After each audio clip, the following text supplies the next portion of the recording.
Hello लाडक्या बहिणींनो आणि लाडक्या ताईंनो, मुख्यमंत्री माझी लाडकी बहीण योजना आणि त्याच्याबद्दलची सर्वात मोठी खुशखबर, आनंदाची बातमी घेऊन येतोय. लाडक्या बहिणींनो, आपल्या प्रयत्नांना यश आलेलं आहे. आपण केलेलं आंदोलन आणि आपण केलेल्या आरटीआयच्या माध्यमातून लाडक्या बहिणींनो, पेंडिंग हप्ते भेटणार म्हणजे भेटणार असा दावा लोकसत्ता न्यूजपेपरने केलेला आहे. लोकसत्ता आणि हा न्यूजपेपर महाराष्ट्रातील ऑथेंटिक न्यूजपेपर म्हणून गणला जातो. तर बघा लाडक्या बहिणींनो, पेंडिंग हप्ते भेटणार आहे, सगळेच मिळणार आहे. 17वा 18वा आणि हा जो 19वा हप्ता आहे, चालू हप्ता, तो सुद्धा तुम्हा सर्वांना भेटणार आहे, ज्या बहिणींना भेटलेले नाही आहेत. म्हणजे आपण जे प्रयत्न केले आहेत ना लाडक्या बहिणींनो, ते अगदी बरोबर होते. काय आंदोलन आणि आरटीआय, अंगणवाडी सेविकांकडे सुद्धा याद्या आलेल्या आहेत. या याद्या माध्यमातून कशी ती पडताळणी होणार आहे, ज्या बहिणींनी ई केवायसी चुकली आहे, सगळं तुम्हाला या व्हिडिओच्या माध्यमातून सांगणार आहे. तत्पूर्वी लाडक्या बहिणींनो, आपल्या महाराष्ट्राचे जे उपमुख्यमंत्री साहेब होते अजितदादा पवार, बरोबर, ज्यांना आपण दादा म्हणून म्हणतो, त्या व्यक्तीचं काल दुःखद निधन झालं. आणि यासाठी आपण त्यांना भावपूर्ण श्रद्धांजली देऊयात. आणि महाराष्ट्रामध्ये जे काही काम केलं असेल, त्यांनी चांगलं केलं असेल, वाईट केलं असेल, त्या मुद्द्यांकडे न जाता फक्त एवढीच माझी इच्छा आहे, तुम्हा महाराष्ट्रातील जनतेला विचारणं गरजेचं आहे, की ठीक आहे, आपल्या महाराष्ट्राचे उपमुख्यमंत्री साहेब झाले, थोडंसं दुःख झालं, महाराष्ट्रातील सर्व जनतेला दुःख झालं, मी त्या जनतेच्या विरोधात नाहीये. पण 3 दिवस, 30 तारखेपर्यंत शाळा बंद करणं हा कितपत योग्य निर्णय आहे सरकारचा, हाही मला इथे बघायचं आहे. सोबतच मला सरकारला हे म्हणायचं आहे, की आपल्या भारतामध्ये अनेक दिवशी अनेक लोक मरतात. मग त्यांच्यासाठी सरकार का करत नाही? अजितदादा पवार गेले, यांच्या आत्म्याला शांती भेटो, यांचं मोठं स्मारक आपल्या भारतामध्ये, आपल्या महाराष्ट्रामध्ये उभं हो, याला मी मान्यताच देईल. पण जसं अजितदादा पवार गेले, असेच आपल्या भारतामधले सुद्धा जे माणसं आहात, तुम्ही आहात आणि मी आहोत, या प्रत्येक व्यक्तीला अशाच पद्धतीच्या सरकारने काय करायला पाहिजे, रिस्पेक्ट करायला पाहिजे. आणि लाडक्या बहिणींना किडो मोकड्यांसारखं किंवा सामान्य जनतेला किडे मोकड्यांसारखं ट्रीट करायला नको. कारण एक इंडिया वाव नावाची एक फ्रँचायझी आहे मोमोजची. कुठे? कलकत्तामध्ये. आणि तिथे 26 जानेवारीला त्यांच्या गोडाऊनमध्ये आग लागून 30 लोक जिवंत जळाले आहेत, जिवंत. पण त्याची न्यूज आपल्यापर्यंत पोहोचलेली नाही आहे.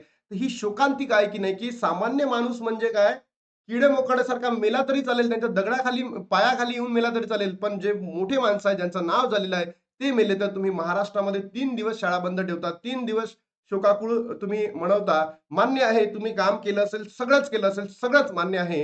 हे फक्त माझं मत देतोय मी, कोणाच्याही विरोधात नाहीये, कोणत्याही पक्षाच्या विरोधात नाहीये. ॲज अ सामान्य सिटिझन, आपल्या भारताचा नागरिक, आपल्या महाराष्ट्राचा नागरिक, मला वाटलं की बाबा ठीक आहे, तुम्ही झालायत महाराष्ट्राचे उपमुख्यमंत्री साहेब आहात, तुम्ही सगळं केलंय, तुम्ही चांगले कामं केले, तुम्ही वाईट कामं केले, याच्यामध्ये मी पडणार नाही. फक्त एवढंच म्हणणं आहे, की सामान्य माणूस मरतो तेव्हा का बरं महाराष्ट्र सरकार किंवा भारताचं सरकार इथे काही करत नाही? हाच एक मुद्दा होता, तो तुम्हाला मांडला. तुमच्या काही प्रतिक्रिया असतील तर नक्की कमेंट बॉक्समध्ये सांगा. बघा लाडक्या बहिणींनो, आपण जे केलेले प्रयत्न आहे त्यांना यश आलेलं आहे, यश आलेलं आहे. धुळे, मुख्यमंत्री माझी लाडकी बहीण योजना, थकलेल्या हप्त्यांची रक्कम खात्यात जमा होणार. बघा लाडक्या बहिणींनो, थकलेल्या हप्त्याची रक्कम जमा होणार आहे. म्हणजेच आपल्यासाठी खुश खबर आलेली आहे. जिल्ह्यात ऑनलाईन अर्ज प्रक्रियेदरम्यान अनेक महिलांनी केवायसी करताना चुकून चुकीचा पर्याय निवडला गेलेला आहे. परिणामी अनेक अर्ज पेंडिंग आणि रिजेक्ट झालेले आहेत. बघा न्यूज बघा. 29 जानेवारी 2026, 8:22 म्हणजे आजची न्यूज आहे लाडक्या बहिणींनो, आजची न्यूज आहे. आणि तुम्हाला हा लाभ भेटणार म्हणजे भेटणार लाडक्या बहिणींनो. बघा, मुख्यमंत्री माझी लाडकी बहीण योजना अंतर्गत अर्ज केलेल्या हजारो महिलांना केवायसी तांत्रिक अडचणीमुळे सामोरे जावे लागले होते. मात्र आता महिलांसाठी दिलासादायक निर्णय घेण्यात आला असून जिल्ह्यातील 51,884 अर्जाची प्रत्यक्ष अंगणवाडी सेविकांमार्फत काय करणार आहे, ई केवायसी केली जाणार आहे. मला असंच सरकारला पुन्हा म्हणायचं आहे, की हे बाबा धुळे जिल्ह्यामध्ये असेल तर महाराष्ट्रामधले जे बाकीचे जिल्हे आहे ना, 36 जिल्हे, त्या जिल्ह्यांमध्ये सुद्धा करा. सोबतच तुम्ही डिजिटल सुद्धा करा, म्हणजे ऑनलाईन सुद्धा करायला मोकळे व्हा. कारण की ई केवायसी दरम्यान जेव्हा अंगणवाडी सेविकांनी जर केली तर ठीक आहे, नाही केली तर तोही इश्यू आहे. म्हणून जिल्ह्यात ऑनलाईन अर्ज प्रक्रियेदरम्यान अनेक महिलांकडून ई केवायसी करताना चुकून चुकीचा निवडला गेला होता. परिणामी अनेक अर्ज पेंडिंग, रिजेक्ट झाले होते. ही बाब शासनाच्या निर्देशात आल्यानंतर पात्र महिलांना योजनेपासून वंचित राहावे लागू नये, तसेच अपात्र व्यक्तींना लाभ मिळू नये, अशा उद्देशाने पडताळणीचा निर्णय घेण्यात आला. अगदी योग्य निर्णय आहे. सोबतच तुम्ही जर ऑनलाईन सुद्धा केलं तर अजून छान होईल. तर मग लाडक्या बहिणींनो याद्या आल्यात. याद्या आल्यात ना, तर याद्या कशा आलेल्या आहेत बघा, की याला 2 ते 3 टप्प्यामध्ये याद्या येणार आहे. पहिल्या याद्या आल्यात लाडक्या बहिणींकडे. काही ठिकाणी होत नाहीये, काही ठिकाणी म्हणत नाही, की जी-आर आलेला नाहीये. तर अजून त्या पोहोचायच्या आहेत. तर याद्यामध्ये जर तुमचं नाव असेल, तर तुमची काय होईल पडताळणी केली जाईल. तिथे के-वाय-सी केली जाईल अंगणवाडी सेविकांकडनं. तुम्हाला काय तयार ठेवायचं आहे? तुमचं आधार कार्ड. तुमचं आधार कार्ड तुम्हाला तयार ठेवायचं आहे. सोबतच तुमच्या फॅमिलीमध्ये कोणी गव्हर्नमेंट सर्व्हंट आहे की नाही, याचं तुम्हाला ठेवायचं आहे आणि सोबतच अंगणवाडी सेविकाच तुमच्याकडनं ₹10-20 घेतील, जे सेल्फ डिक्लेरेशन म्हणतो, ज्याला स्वयं घोषणापत्र म्हणतो.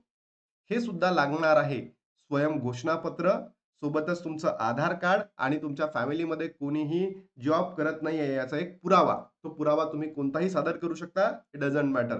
म्हणजे आपल्याला 3 गोष्टी लागणार आहे. इथे लिहितो मी डबल. आधार कार्ड लागणार आहे लाडक्या बहिणींनो. त्याचबरोबर सेल्फ डिक्लेरेशन लागणार आहे. हा फॉर्म अंगणवाडी सेविकाच घेऊन येतील आणि नंतर फॅमिलीमध्ये कोणी जॉब करतंय की नाही, म्हणजे गव्हर्नमेंट सर्व्हंट आहे की नाही, याचा एक तुम्हाला पुरावा द्यावा लागेल. तो कोणताही असू शकतो. ठीक आहे. खातरजमा होणार. या निर्णयानुसार अंगणवाडी सेविका कार्यक्षेत्रातील लाभार्थी महिलांच्या घरी जाऊन अर्जातील माहितींची खातरजमा करणार आहे. पडताळणी दरम्यान उत्पन्नाचा दाखला, वैवाहिक स्थिती, आधारशी संलग्न मोबाईल क्रमांक, रहिवासी पुरावा तसेच बँक खाते सक्रिय आहे की नाही याची तपासणी केली जाणार आहे. त्यामुळे महिलांना महा ई सेवा केंद्र आणि सेतू कार्यालयात वारंवार चक्रा मारण्याची गरज राहणार नाही. हो, अगदी बरोबर आहे. पण अंगणवाडी सेविका इतक्या कॅपेबल आहेत का? त्या इतक्या टेक्निकल आहेत का? हाही एक प्रश्न या ठिकाणी उपस्थित होतो, की अंगणवाडी सेविकांना तुमचा उत्पन्नाचा दाखला बघेल, तुमचं वैवाहिक स्थिती बघेल किंवा आधार संलग्न आहे की नाही मोबाईलमध्ये हे सुद्धा बघेल. हा सुद्धा एक महत्त्वाचा मुद्दा आहे. पण आता बघा सरकार आहे ते. प्रलंबित हप्त्याची रक्कम मिळणार. हीच बातमी तुम्हाला द्यायची होती. खुशखबर लाडक्या बहिणीनो. आपण केलेलं जे आंदोलन आहे ना, आपण केलेलं आर-टी-आय, हे जे बोगस सरकार आहे, या बोगस सरकारने ऐकलंय शेवटी. जर ऐकलं नाही तर आंदोलन बंद करणारच नाही हो आपण. के-वाय-सी त्रुटीमुळे अनेक महिलांचे नोव्हेंबर आणि डिसेंबर महिन्याचे हप्ते रखडलेले होते. आता पडताळणीनंतर पात्र ठरणाऱ्या महिलांचे प्रलंबित हप्ते एकत्रितपणे खात्यात जमा होण्याची शक्यता आहे म्हणताय बघा. होणार म्हणजे होणार लाडक्या बहिणींनो. आपण आंदोलनच तशा पद्धतीने केलंय. जिल्ह्यातील सर्व गावांमध्ये ही मोहीम राबवली जाणार असल्याने ग्रामीण भागात निर्माण झालेल्या चिंता काहीशी दूर झालेली आहे. जिल्ह्यात आढळलेल्या त्रुटींच्या 4 गटात वर्गीकरण करण्यात आहे बघा. वर्गीकरण करण्यात आहे. त्यामध्ये 65 वर्षापेक्षा अधिक वय दाखवणारे 5,524 अर्ज, 21 वर्षाखालील वयाचे 2,422 अर्ज, के-वाय-सी दरम्यान चुकीचा पर्याय निवडलेले 41,827 अर्ज, लिंगाची चुकीची नोंद झालेले 711 अर्जांचा समावेश आहे. एवढ्या मोठ्या संख्येने महिलांचे हप्ते अकडल्याचे चिंतेचे वातावरण आहे. पण आता लाडक्या बहिणींनो तुमची पडताळणी केली जाईल. चुकीची माहिती भरली होती तुम्ही आणि त्याच्यानंतर तुम्हाला हे सगळे हप्ते तुमच्या अकाउंटला क्रेडिट होणार आहे. ई-के-वाय-सी दरम्यान विचारण्यात आलेल्या तुम्ही सरकारी नोकरी आहात का? किंवा उत्पन्न 2.5 लाखापेक्षा अधिक आहे का? अशा प्रश्नांना उत्तर देताना अनेक महिलांकडून चुकीचे बटन दाबण्यात आले होते किंवा जो ऑप्शन होता तो चुकीच्या पद्धतीने निवडण्यात आला होता. प्रत्यक्ष पडताळणीमुळे हा गोंधळ दूर होणार असून कोणावरही अन्याय होणार नसल्याचे प्रशासनाचे स्पष्ट केलेले आहे. कुणावरही अन्याय होणार नाहीये. दरम्यान जिल्हा परिषदेच्या निवडणुकींच्या पार्श्वभूमीवर पात्र महिलांचे रखडलेले हप्ते मतदानापूर्वी जमा करण्याचा शासनाचा मानस असल्याचे सूत्रांकडून सांगण्यात आलेले आहे. आय होप आणि याची तारीख सुद्धा आलेली आहे लाडक्या बहिणीनो. 5 तारखेला आपली निवडणूक आहे जिल्हा परिषदेची. तर आय होप तुम्हाला या महिन्याचा जो लाभ आहे, जानेवारीचा जो चालू लाभ आहे, तो भेटणारच आहे. पण जे 17 नोव्हेंबर आणि 18 डिसेंबर महिन्याचा जो लाभ आहे, तो सुद्धा तुमच्या अकाउंटला मिळणार आहे. पडताळणी प्रक्रिया पूर्ण वेळ झाल्यास फेब्रुवारी महिन्यामध्ये लाभार्थी महिलांच्या खात्यामध्ये रक्कम जमा होऊ शकते. म्हणजे 17, 18 आणि जो 19वा हप्ता आहे, हा आपल्या अकाउंटला जमा होऊ शकतो लाडक्या बहिणींनो. या निर्णयामुळे महिलांना समाधान व्यक्त केले असून शासनाच्या पावलांचे स्वागत केले जात आहे. पात्र लाभार्थ्यांनी अंगणवाडी सेविकांना आवश्यक सहकार्य करावे. कोणतेही हप्ते विनाकारण थांबवले जाणार नाही असा विश्वास प्रशासनाने दिलेला आहे.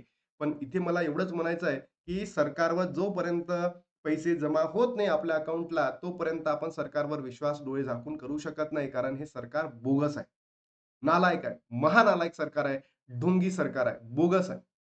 17वा 18 हप्ता भेटणार का? येस लाडक्या बहिणींनो, पेंडिंग हप्ते तुम्हाला मिळणार का? आपण केलेल्या प्रयत्नांना यश आलंय. याद्या सुद्धा आलेल्या आहेत. जर तुमचं या या पहिल्या स्टेजमध्ये यादीमध्ये नाव नसेल तर घाबरू नका. सेकंड यादीमध्ये तुमचं नाव येईल. काही हरकत नाही आणि अंगणवाडी सेविकांनी हे केलेलं आहे. तुर्तास सुरुवात केलेली आहे. काही ठिकाणी झाली असेल किंवा काही ठिकाणी नसेल झाली. तर पुन्हा एकदा मी दादा गेलेत यासाठी महाराष्ट्र हळबळला आहे. तर दादाच्या आत्म्याला शांती लाभो एवढीच मी ईश्वरचरणी प्रार्थना करतो आणि दादांना एक नवीन लवकरात दादांचे जे स्वप्न होतं, की महाराष्ट्राला डेव्हलप बनवायचं आहे, तर याच्या हिशोबाने आपल्या महाराष्ट्र सरकारने त्या उपाययोजना कराव्यात आणि दादाच्या स्वप्नांना परिपूर्ण करावं, एवढी मागणी मी सरकारकडे पुन्हा करतो. चला तर लाडक्या बहिणींनो भेटूयात नवीन व्हिडिओमध्ये. तोपर्यंत जय हिंद, जय महाराष्ट्र, जय श्रीराम.